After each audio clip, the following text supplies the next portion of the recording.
Sou bom pastor, ovelhas guardarei, não tenho outro. Entra no ar o programa A Voz do Pastor. Quantas vidas eu tiver, eu lhes darei. Acompanhe agora a exortação e os ensinamentos do bispo da Diocese de Bragança, Dom Raimundo Posidônio. Prezados irmãos e irmãs, neste próximo final de semana, iremos celebrar a festa ou solenidade da Santíssima Trindade, que é celebrada no domingo após a celebração de Pentecostes. E esta solenidade, sobretudo a partir das leituras que iremos ouvir, eu diria, ela procura responder a uma questão, uma pergunta fundamental da humanidade. Quem é Deus? Como Ele é? Então esta solenidade convida-nos a mergulhar no mistério de Deus, a contemplar Deus, que sendo unidade, é também família de três pessoas em perfeita comunhão de amor. Por isso é que é chamada de Santíssima Trindade, para alguns é a melhor comunidade. Por amor, Deus criou a todos nós, por amor, Ele nos convida a nos vincularmos com essa comunidade de amor que é a família trinitária. E aí a gente poderia, nessa breve introdução, dizer que esta revelação nos foi dada por nosso Senhor, por Jesus, que nos mostrou que Deus é Pai e, ao mesmo tempo, é irmão para todos nós. E por isso nós somos chamados a entrar na história da humanidade com a vivência da nossa fé, revelando através do nosso testemunho, da nossa vida, que Deus é um grande protagonista da salvação da humanidade e que nós somos chamados também a fazer com que todos os povos, todas as pessoas sejam acolhidas deste mistério. Entrem também, participem conosco dessa vivência do amor trinitário. Vamos ver, então, através das leituras, como nós podemos fazer este percurso, este caminho espiritual que nos conduzirá verdadeiramente para não só compreender o mistério de Deus mentalmente, como alguns falam, é difícil entender o mistério da Trindade, mas a gente vai ver que não é tanto assim. Na verdade, as leituras, elas revelam as experiências que as pessoas tiveram ao longo do tempo dessa relação de intimidade, de proximidade com Deus. A primeira leitura de hoje é tirada do livro do Deuteronômio, capítulo 4, versículos 32 a 34 e de 39 a 40. Moisés falou ao povo dizendo: interroga os tempos antigos que te precederam, desde o dia em que Deus criou o homem sobre a terra, e investiga de um extremo ao outro dos céus se houve jamais um acontecimento tão grande ou se ouviu algo semelhante. Existe, porventura, algum povo que tenha ouvido a voz de Deus, falando-lhe do meio do fogo, como tu ouviste, e tenha permanecido vivo?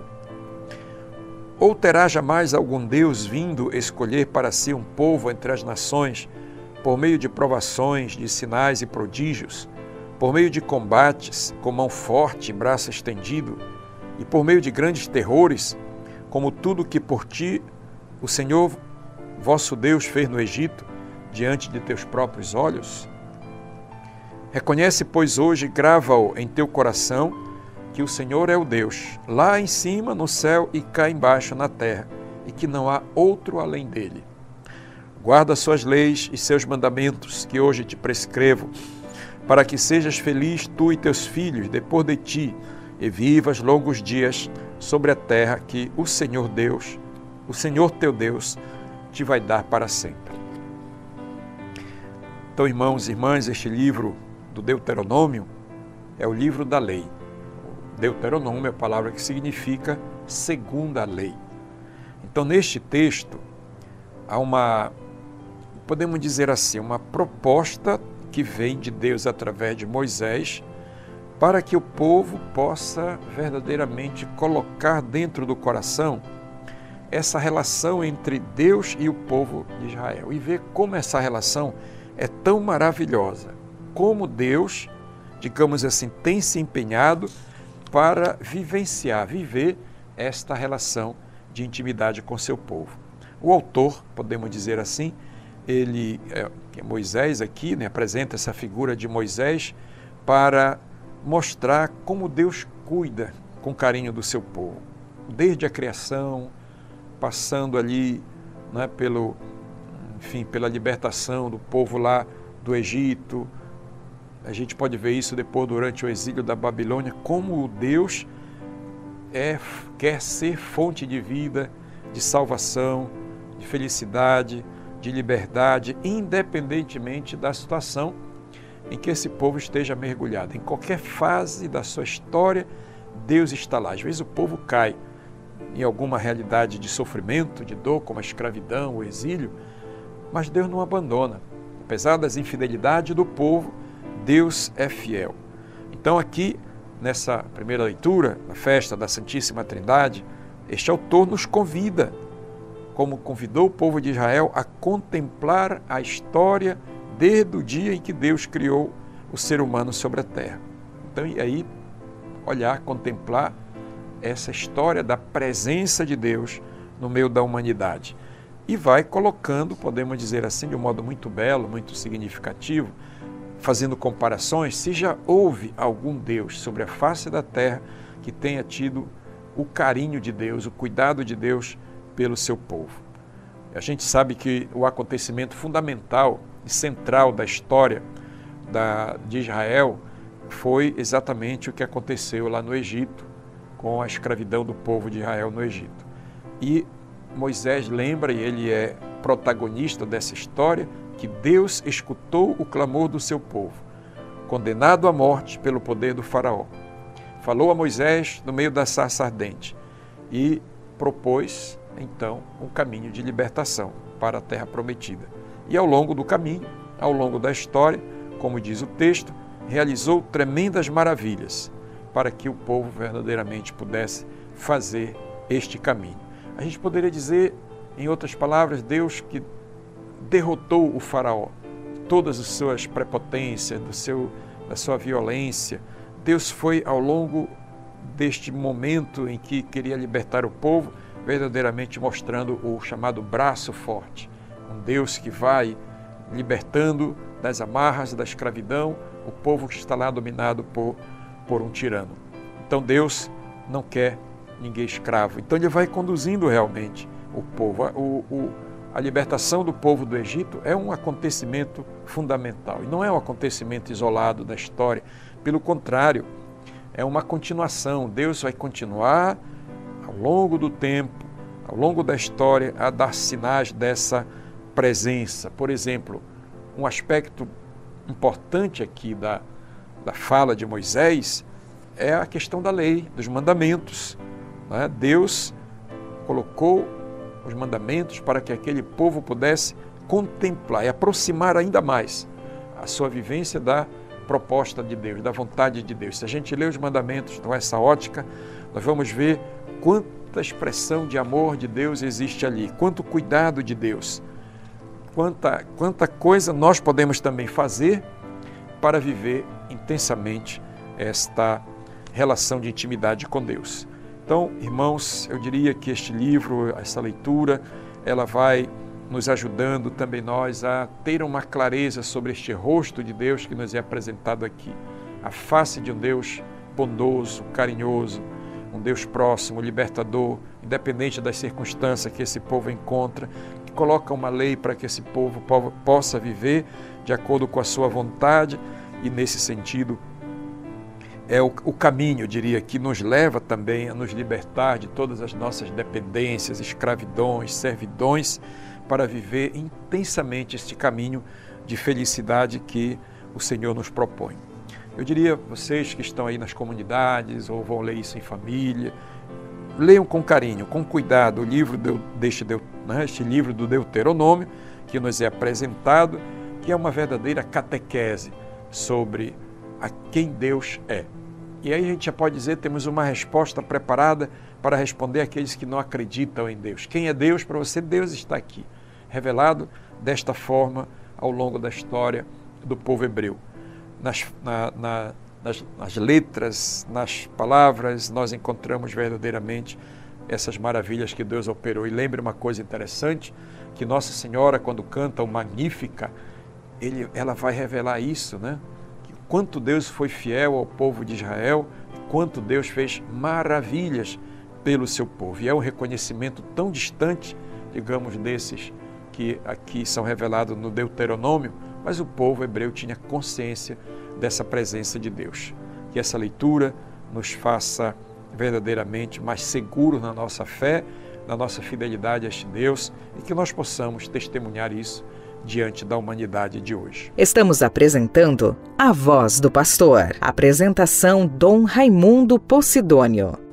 A segunda leitura da liturgia da Santíssima Trindade é tirada da carta aos Romanos, São Paulo aos Romanos, capítulo 8, 14 e 17. Irmãos, todos aqueles que se deixam conduzir pelo Espírito de Deus são filhos de Deus. De fato, vós não recebestes um espírito de escravos para recairdes no medo, mas recebestes um espírito de filhos adotivos, no qual todos nós clamamos, Abá, ó Pai. O próprio Espírito se une ao nosso espírito para nos atestar que somos filhos de Deus. E se somos filhos de Deus, somos também herdeiros de Deus e co-herdeiros de Cristo. Se realmente sofremos com Ele, é para sermos também glorificados com Ele.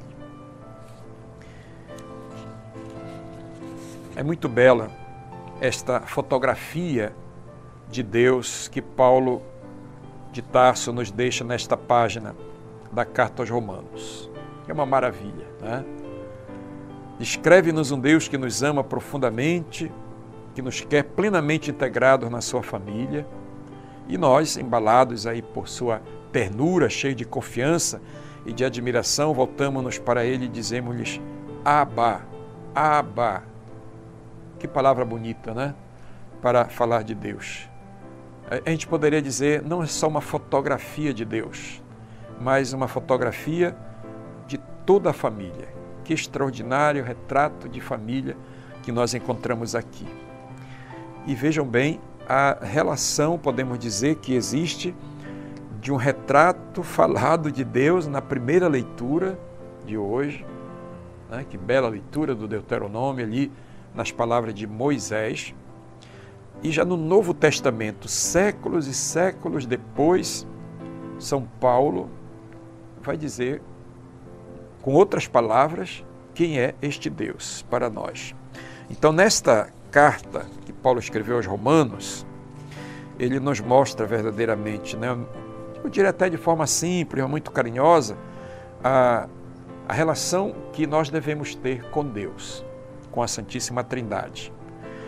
Eu vou repetir uma coisa que eu já falei. Uma coisa é a gente querer conhecer Deus através, por exemplo, da doutrina. Isso é muito importante, tem aí, né, todo o aparato doutrinal, do catecismo, enfim, da teologia. Isso é necessário, interessante, né? E nós sabemos que ali, os grandes tratados, que Deus é Pai, é Filho, é Espírito, e às vezes colocamos algumas dificuldades, né? É difícil entender o mistério da Santíssima Trindade, tem tantas histórias, tantas lendas. E a gente vê aqui que São Paulo, de um modo muito simples mesmo, ele vai nos ajudar a mergulhar nesse mistério trinitário de uma outra forma, né? E ele vai nos ajudar a conhecer Deus de verdade, para que nós possamos, na medida em que mudamos a nossa vida e vamos transformando a nossa vida, então a gente vai verdadeiramente penetrando esse mistério de Deus que é amor, de Deus que é Pai, Filho e Espírito Santo. Talvez seja bom lembrar aqui uma coisa que é interessante na carta de Paulo, é que a comunidade de Roma para a qual ele escreve, aliás, quase todas as comunidades cristãs da época, havia muitas divergências entre os cristãos, por exemplo, que vinham do judaísmo e os cristãos que vinham do paganismo. Os cristãos judeus, como a gente diz, né, eles colocavam uma condição para a pessoa viver a fé em Cristo, a fé em Deus, que era a prática da lei de Moisés. Então, para ser cristão, antes de ser batizado, tinha que se aplicar a lei de Moisés. Ele tinha que passar por um tirocínio, digamos, né?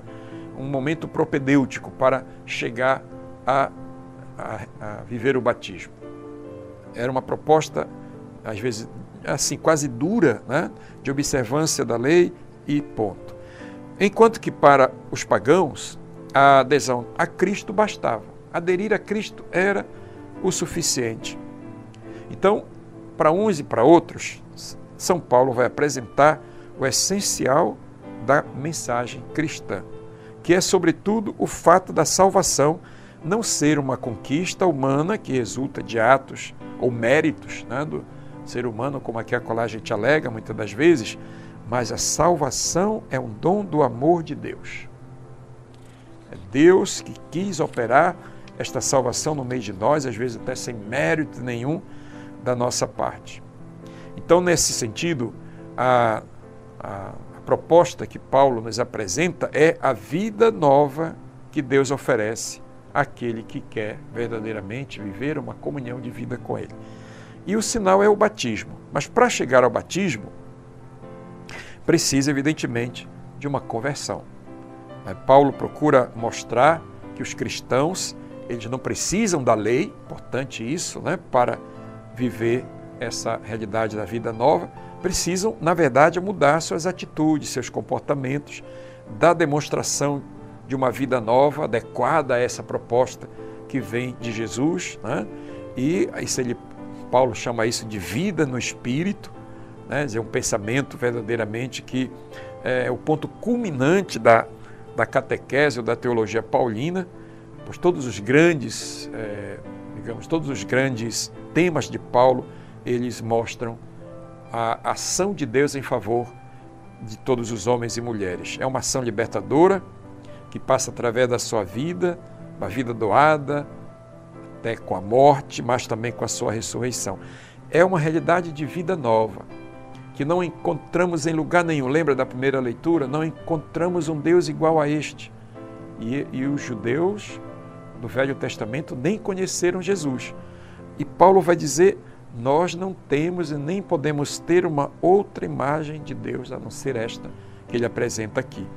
Um Deus que foi capaz de gestos extremados de amor ao enviar seu Filho até nós, e este Filho que no gesto extremo de amor foi capaz de dar a vida por nós, para realizar e construir uma realidade nova de humanidade. Homens, mulheres, novos, e aí vem, digamos assim, a chave, né?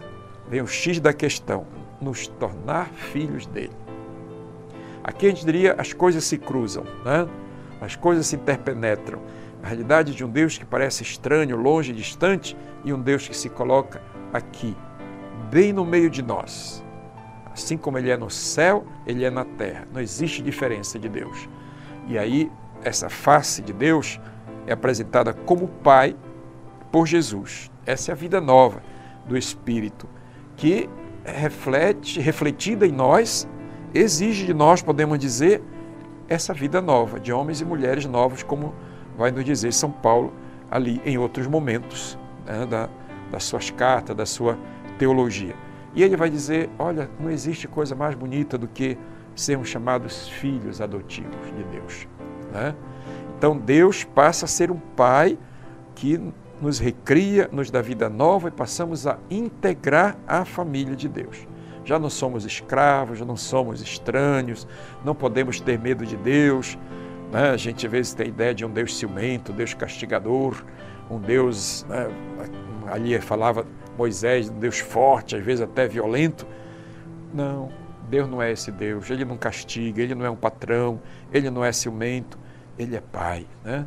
Pai. E nós podemos tratá-lo como Abá, que seria uma linguagem muito carinhosa do filho tratar o pai, é o papá, o papaizinho, né, que revela essa intimidade filial que define uma relação marcada realmente pela familiaridade, pelo amor, pela confiança, pelo carinho, que nós podemos, digamos assim, nos jogar nos braços dele e saber que ele cuida de nós. Portanto, irmãos e irmãs, essa é a nossa nova condição, né, de filhos e filhas de Deus.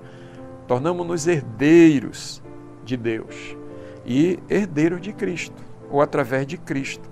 Essa é a vida plena que Jesus veio oferecer por nós. Lembra disso? Eu vim para que todos tenham vida e vida plena. E olha aqui, né, na carta de Paulo, como isso é descrito para nós. Aproveitemos desse momento, dessa bela leitura, na nossa catequese, aí no meio das comunidades, nas reflexões da liturgia da palavra, nas capelas e comunidades, para sentir no coração, na alma, essa proximidade do amor de Deus para conosco. Estamos apresentando A Voz do Pastor. Apresentação Dom Raimundo Posidônio. Irmãos e irmãs, o Evangelho da solenidade da Santíssima Trindade é de Mateus, capítulo 28, versículos 16 a 20. Naquele tempo, os 11 discípulos foram para a Galileia, ao monte que Jesus lhes tinha indicado.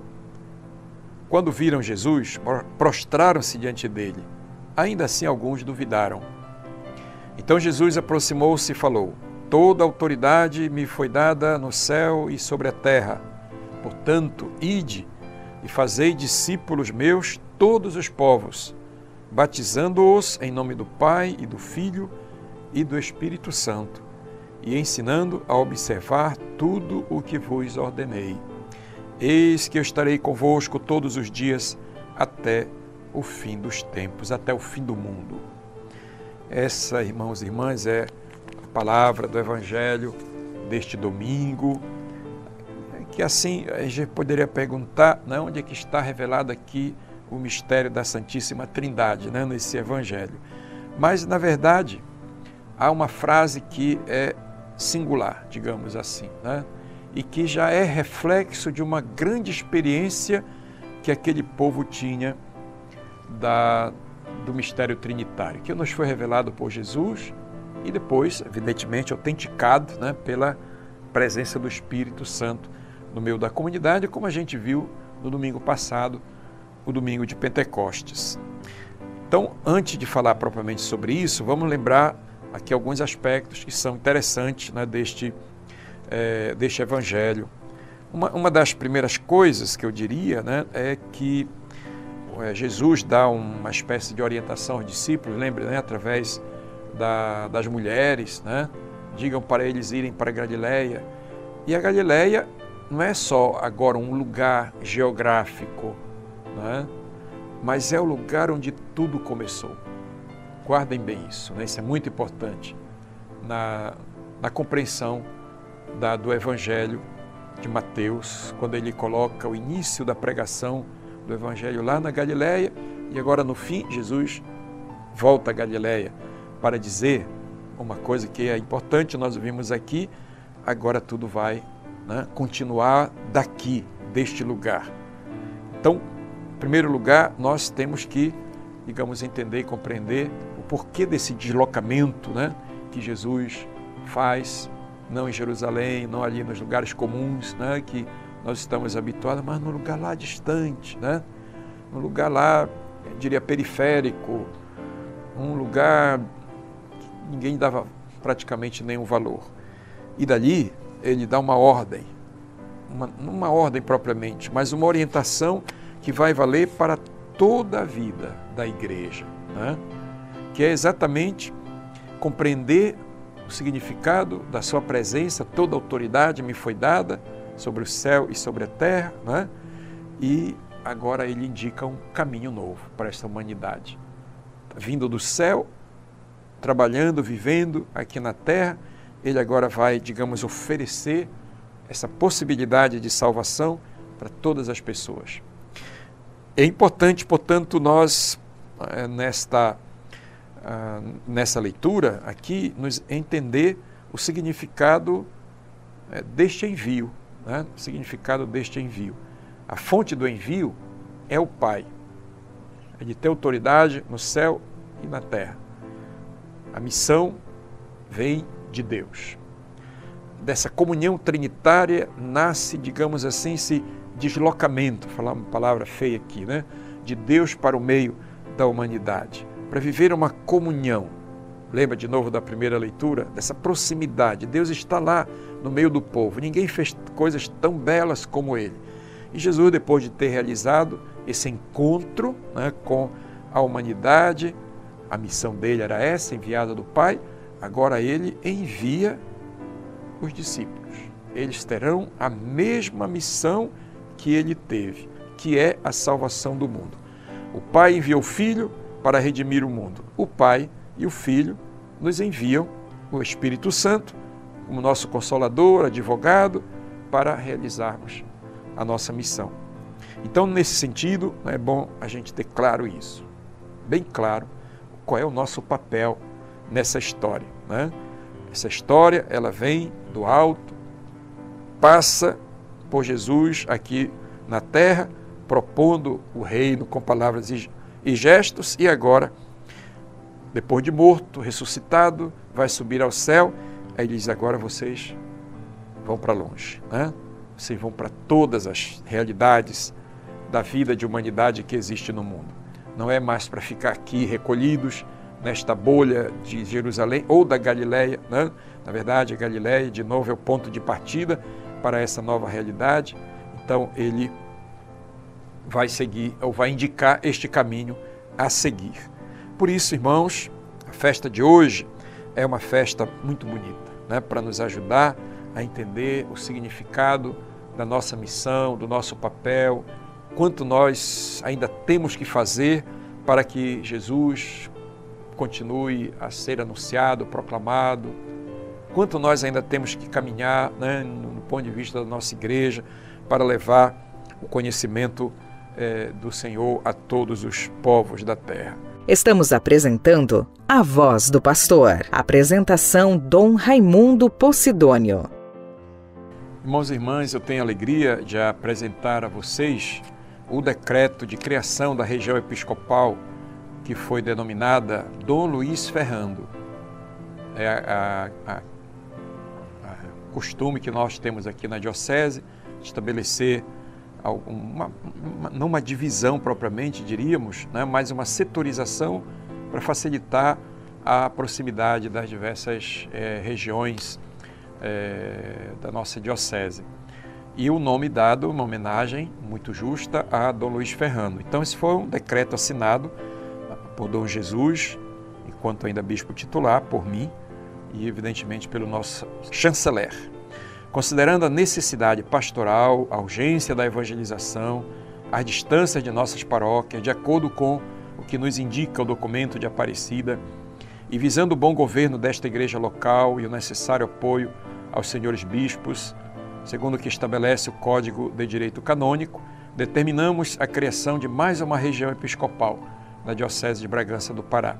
Esta nova região episcopal surgirá do desdobramento, desmembramento de algumas paróquias da região episcopal Dom Eliseu e terá como denominação o título de Região Episcopal Dom Luiz Ferrando. O responsável por esta nova região será um sacerdote nomeado sob o título de Vigário Episcopal e terá como missão principal ajudar os senhores bispos em todos os assuntos pastorais, administrativos e jurídicos relacionados com a sua região episcopal, assim como na coordenação do clero da região e na promoção vocacional.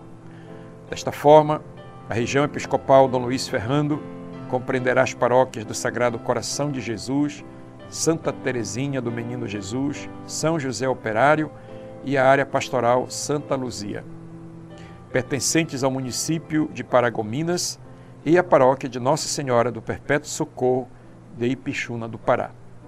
É isto que decretamos para louvor e glória de nosso Senhor Jesus Cristo e benefício espiritual do povo de Deus na Diocese de Bragança do Pará. Dom Jesus, Maria Cisal Reberdonces, bispo diocesano de Bragança, Dom Raimundo Posidônio, Carreira da Mata, bispo coadjutor, e o chanceler Padre Luciano Tomás. Então, que alegria podermos, assim, darmos essa notícia, né, que, como a gente viu, é uma necessidade que se impõe, um trabalho que procura ter essa proximidade, né, viver mais próximo, fazer com que a realidade da vida da igreja esteja mais próxima, sejam mais ágeis, e as pessoas que estão, às vezes, distantes, procurem se aproximar da igreja através dessas regiões, né, desses regionais, dividido dessa forma. Gostaria de aqui aproveitar a oportunidade de também convidar para alguns eventos, né, da nossa diocese. Eu lembro aqui que no próximo dia 30 nós estaremos realizando a festa de Corpus Christi, né, dia 30, e começa com uma missa às 7 horas da manhã na igreja Nossa Senhora do Perpétuo Socorro, e terá como seguimento a procissão, que percorrerá algumas ruas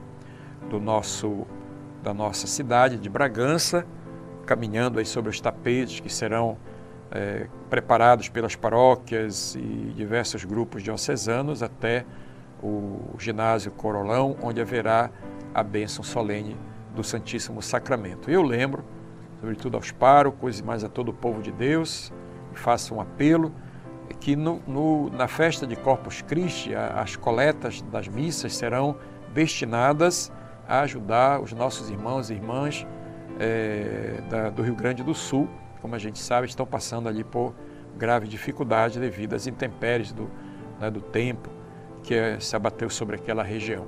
Então, as coletas da missa serão depois destinadas a uma das dioceses, nós vamos escolher ainda, ou a Caritas do Rio Grande do Sul, que ela dará a destinação necessária para este dinheiro. Quero lembrar também que nós teremos no dia 26 de maio, em Mãe do Rio, um congresso do setor jovem da diocese. Esse setor jovem é o setor que congrega todas as expressões de grupos juvenis que nós temos em nossa diocese. Todos os segmentos de juvenis se congregam neste setor, como a pastoral da juventude, os grupos jovens que existem, às vezes de algum movimento, de algum grupo, coroinhas, guardas que são jovens. Então haverá ali uma reflexão, um encontro que ajudará com certeza a nos empenhar num trabalho mais conjunto, voltado para a juventude de nossas paróquias, ou que estão às vezes ali com uma certa afinidade com algum grupo, que tem algum carisma, algum trabalho específico. Então será no dia 26 de maio, Mãe do Rio. Queremos lembrar também que no próximo dia 1 e 2 de julho, 1º e 2 de julho, será realizada a formação para a Pastoral da Educação na nossa diocese. A Pastoral da Educação ela está se organizando, então esse encontro fortalecerá ainda mais a organização, a composição, né, dos quadros que farão parte da coordenação. E então, quem tiver alguma afinidade com a questão da educação, que trabalha em escola, os católicos que trabalham em alguma escola e querem ter uma preparação para lidar com essa questão, né, esses problemas da juventude em nossas escolas, procure participar deste encontro nos dias 1 e 2 de julho no EFAC. E também gostaríamos aqui de manifestar, como diocese, a nossa tristeza pelo falecimento da irmã Ludigera Ferreira da Luz, que aconteceu esta semana. A irmã Ludigera é conhecida não só pelo trabalho que realizou no meio das irmãs missionárias de Santa Teresinha, mas porque ela teve uma extensão de trabalho impressionante. Quem puder ouvir e conhecer a biografia dela, o histórico dela, vai ver que era uma pessoa atuante em diversas frentes de trabalho, né? Seja do ponto de vista da educação, da vivência pastoral, né? Com as famílias, com as vocações, no meio do jovem, no meio das famílias. Foi missionária na África, em Angola. Enfim, é uma mulher extraordinária que colocou a sua vida, né, à disposição do Evangelho e entregou a sua vida nos braços do Pai, depois de um longo período de doença, de sofrimento, verdadeiramente nos deixando um exemplo muito grande de dedicação, né, de vida entregue, de missionariedade e como é possível viver a vida consagrada desta forma que ela viveu. Da nossa parte, celebrando a missa no velório, na missa de corpo presente, nós revelamos ali, declaramos nossa gratidão pelo que ela realizou, né? E que ela do céu interceda por nós, pela diocese, pela sua congregação, das missionárias e por todos aqueles que foram tocados pelo seu trabalho e sua missão, que ali revelaram muitas palavras, às vezes comoventes, é verdadeiramente o toque de Deus que vem através de pessoas como a irmã Ludigera. Que ela descanse em paz e interceda por nós. E peço também que Deus, na sua realidade trinitária, continue a nos abençoar, iluminar nossos caminhos, nosso trabalho, toda a nossa missão nesta igreja particular da Diocese de Bragança. E que a bênção de Deus Todo-Poderoso, Pai, Filho, Espírito Santo, desça sobre todos, sobre todas as famílias e comunidades de nossa Diocese. Chegamos ao final do programa A Voz do Pastor. Nos encontraremos no próximo domingo. Os pastores num dia de sol.